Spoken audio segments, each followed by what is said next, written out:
ನಮಸ್ಕಾರ. ಬೆಳಿಗ್ಗೆನೆ ಕಾಫಿ ಕುಡಿದು ಡ್ಯೂಟಿ ಶುರು ಮಾಡಿದೆ. ಕನಿಕಾ ಪರಮೇಶ್ವರಿ ದೇವಸ್ಥಾನದಲ್ಲಿ ಪ್ರಸಾದ ತಿಂದು ಅಲ್ಲೇ ಕುಡಿಯೋಕ್ಕೆ ನೀರು ಇಟ್ಕೊಂಡು ಡ್ಯೂಟಿ ಮಾಡ್ತಾ ನನ್ನ ಗಾಡಿ ಕೀ ಸ್ವಲ್ಪ ಹೊಡೆದೋಗೋ ಥರ ಇತ್ತು. ಹೊಸ ಗಾಡಿ ಕೀ ಮಾಡಿಸ್ದೆ, 150 ರೂಪಾಯಿ ಆಯಿತು. ನನ್ನ ಸೀಟಿಂದ ಒಂದು ಪೋಸ್ಟರ್ ಹಾಕಿದ್ದೆ, ಅದು ಸ್ವಲ್ಪ ಹಳೇದಾಗಿತ್ತು.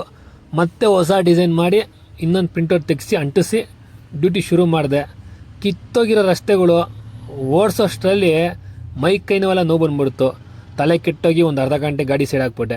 ಮತ್ತೆ ಡ್ಯೂಟಿ ಶುರು ಮಾಡಿದೆ. ಡ್ಯೂಟಿ ಮಾಡ್ತಾ ಒಂದು ಬೋರ್ಡ್ ನೋಡಿದೆ ಸರ್ಕಾರದ್ದು, ಅನ್ಲಿಮಿಟೆಡ್ ಗ್ಯಾಸ್ ಅಂತ ಹಾಕಿದ್ರು. ಬೇಜಾರಾಯಿತು, ಯಾಕೆಂದರೆ ನಮ್ಮ ಆಟೋ LPGನೇ ಇನ್ನೂ ಹೆಚ್ಚಿಸಿರೋ ರೇಟ್ನ ಇಳಿಸಿಲ್ಲ, ಆಗಲೇ ಅನ್ಲಿಮಿಟೆಡ್ ಏನು ಕೊಡ್ತಾರೆ ಇವರು ಅಂತ ಬೇಜಾರಾಯಿತು. ನಂತರ ಅಲ್ಲೇ ಅದಮ್ಯ ಚೇತನದಲ್ಲಿ ಊಟ ಕೊಡ್ತಾಯಿದ್ರು. ಅಲ್ಲೇ ಊಟ ಮಾಡಿಕೊಂಡು ಬಂಡಿ ಮಕ್ಕಳಮ್ಮ ದೇವಸ್ಥಾನದಲ್ಲಿ ನೀರು ಹಾಕ್ತಾಯಿದ್ರು. ನೀರು ಹಾಕಿಸ್ಕೊಂಡು ತಾಯಿ ದರ್ಶನ ಮಾಡಿಕೊಂಡು ತಾಯಿಗೆ ಹಾಲಿನ ಅಭಿಷೇಕ ಮಾಡೋಂಥ ಭಾಗ್ಯ ಸಿಕ್ತು ಇವತ್ತು. ಹಾಲಿನ ಅಭಿಷೇಕ ಮಾಡಿ ನಂತರ ಡ್ಯೂಟಿ ಶುರು ಮಾಡಿದೆ. ಸಿಕ್ಕಾಪಟ್ಟೆ ಗಾಳಿ ಇವತ್ತು. ಹೀಗೆ ಡ್ಯೂಟಿ ಮಾಡ್ತಾ ಕೊನೆಗೆ ಒಂದು 11:15 ರಾತ್ರಿ ಡ್ಯೂಟಿ ನಿಲ್ಲಿಸಿದೆ ಅದೇ ಬಂಡಿ ಮಕ್ಕಳಮ್ಮ ದೇವಸ್ಥಾನ ಮುಂದೆ.